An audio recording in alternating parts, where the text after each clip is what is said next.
खेती को अगर तकनीक के सहारे समझदारी से किया जाए तो एक अच्छा मुनाफा लिया जा सकता है।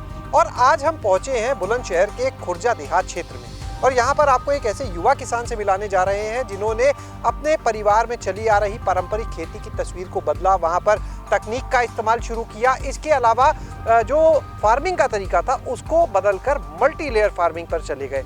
नतीजा क्या हुआ ये उन्हीं की जुबानी जानते हैं कि किस तरह से उनकी आमदनी इससे बढ़ी है। अमित जी, ये बताओ कि ये हम बड़ा अच्छा देख रहे हैं आपका, ये ऊपर सेम लगे हैं, नीचे पत्ता गोभी, इसी तरह कुछ जगह हम देख रहे थे कि और भी आपने दो क्रॉप्स एक ही जगह ली हुई हैं। तो ये क्या हमेशा से इसी फॉर्मेट पे काम कर रहे हो? सर ये असल में मैंने 2019 में शुरू किया था। हाँ, तो उसके बाद जब वो अपने माननीय प्रधानमंत्री नरेंद्र मोदी जी ने ड्रिप इरिगेशन का वो शुरू किया था तो तब से ये मैंने शुरू किया है। पहले कैसे होती थी आपकी खेती?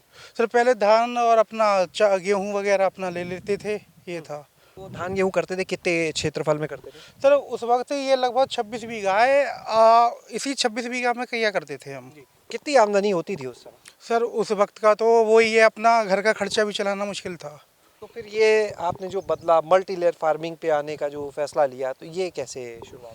सर असल में हमने ऐड देखा था इंडो डिजिटल प्रोजेक्ट का हरियाणा में, हम वहाँ ट्रेनिंग के लिए गए तो हमें वहाँ काफ़ी अच्छा लगा, तो उसको अप्लाई हमने फिर अपने यहाँ फार्म पर किया। 6 बीघा से शुरुआत की थी, उसमें हमें रिजल्ट आया तो धीरे धीरे फिर हमने बढ़ाते गए उसमें, इस तरीक़ा से है। अभी जो है आप जो मल्टी लेयर फार्मिंग की बात करते हो तो बाकी किसानों के लिए भी बताइए, क्या आपका मल्टी लेयर में रहता है कॉन्सेप्ट पूरा, कौन कौन सी फसलें कैसे आप लेते हो, और किसानों को थोड़ा आप बताइए इसके बारे में। सर असल में जैसे आप ये देख रहे हैं, अब तो ये एंड पर है, पहले हम इसमें पौधे वाली चीज़ें को लगाते हैं, फिर उसी को ऊपर की लेयर के लिए लगाते हैं। पौधे वाली चीज़ें इसमें कट जाती हैं, जैसे ये पत्ता गोभी है, ये कट चुकी है, और पत्ता गोभी ये नीचे रह जाएगी। पौधे वाली कोई भी ए टू जेड कोई भी चीज़ होंगी, और उसके बाद आपका ये अपना शुरू हो जाएगा झाड़ वाली चीज़, बेल वर्गीय आपका। ये एक जगह पर अधिकतम कितनी फसलें आपको दिख जाती हैं? सर हम 3 क्रॉप तक ले सकते हैं मल्टी लेयर में, आसानी से ले सकते हैं। जैसे जैसे यहाँ पर अभी पत्ता गोभी है और सेम है ना इधर, तो अभी ऐसे 2 हैं, तो यहाँ पे आप 3 कैसे कर सकते हो? सर जैसे ये पत्ता गोभी थी, इसी में टमाटर लगा हुआ था, सेकंड लेयर पर टमाटर था, और उसके बाद ये था आपका, ये आपके पत्ता गोभी टमाटर खत्म हो चुका है, पत्ता गोभी अब ये एंड में ये रहता है। ये ऐसे इसमें ये लेना होता है कि पहले 2 महीने की फसल लेनी होती है, फिर उसके बाद जो 3 महीने का टाइम का होता है वो, और ये फिर ये काफ़ी समय की 6 महीने की रहती है। उस हिसाब से अलग अलग टाइम की फसल होनी चाहिए, तो आराम से ले सकते हैं। जब से मल्टी लेयर फार्मिंग का आपने कॉन्सेप्ट अपनाया है तो उससे क्या फ़र्क आया आपके पूरे आमदनी की बात की जाए बाकी? सर अब इससे हमें इतना फ़ायदा होता है, मतलब मल्टी लेयर कॉन्सेप्ट से, कि इसमें हमारी इनकम टूटती नहीं है। जैसे कि आपने अभी हमारी नर्सरी देखी, अब ये हमारी ये एंडिंग पर चल रही है सेम, अब वही नर्सरी को हम इसी में नीचे लगा देंगे, और ये जैसे गर्मी का वगैरह का, इससे गर्मी ये कुछ अपना ये जो बेल है उस गर्मी को काफ़ी हद तक रोकती है।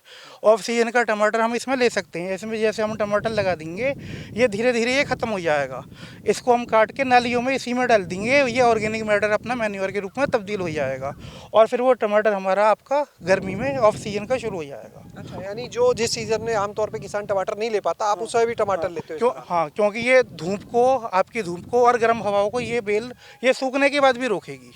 ये जैसे कि आपने उस वाले खेत में देखा था, वो हमारी बीन्स वाली में ही तोरई की वो चढ़ी हुई थी बेल, सूखे हुए उसके घास में। हाँ।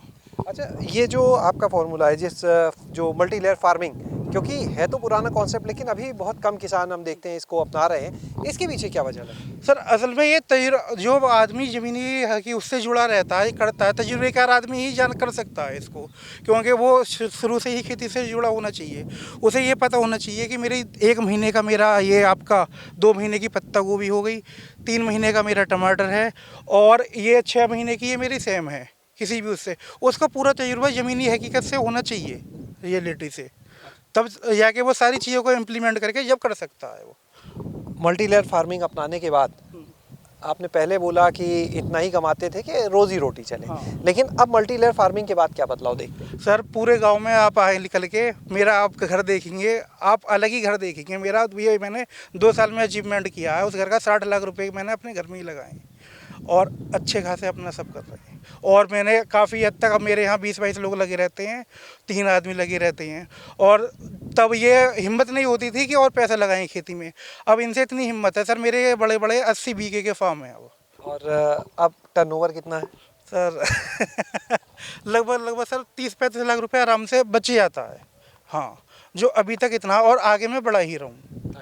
हाँ।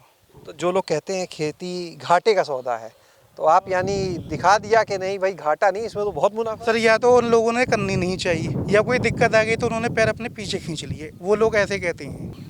कुल कितनी तरह की यहाँ पे क्रॉप्स आप लेते हो? लगभग 7-8 तरीका की हम ले लेते हैं। कौन कौन सी मुख्य क्रॉप्स हैं जो आप करते हो? गोभी है, तुरई हैं, करेले हैं, खीरे हैं, टमाटर हैं, बीन्स हैं, ये सब चीज़ें हैं। तो आप यहाँ पर सुन रहे थे अमित सैनी को, जिन्होंने बताया कि किस तरह से एक समय था जब परिवार में पारंपरिक खेती चलती थी, धान गेहूँ ये फसलें, लेकिन उन्होंने अपने घर में खुद कृषि की पढ़ाई की और उसके बाद अपने यहाँ जो खेती का तरीका था उसको बदलवाया। उन्होंने यहाँ पर मल्टी लेयर फार्मिंग शुरू की और इस मल्टी लेयर फार्मिंग की बदौलत अब वो कहते हैं कि करीब 30 से 35 लाख रुपए का टर्नओवर होता है। और छोटे से हिस्से में पहले एक उसका ट्रायल किया था, वो सफल रहा, जब वो सफल रहा तो उसको लगातार बढ़ाते गए और अब इसके मुनाफे को देखते हुए और ज़्यादा बढ़ाने की दिशा में लगातार चल रहे हैं। शैलेश अरोरा, गांव जंक्शन।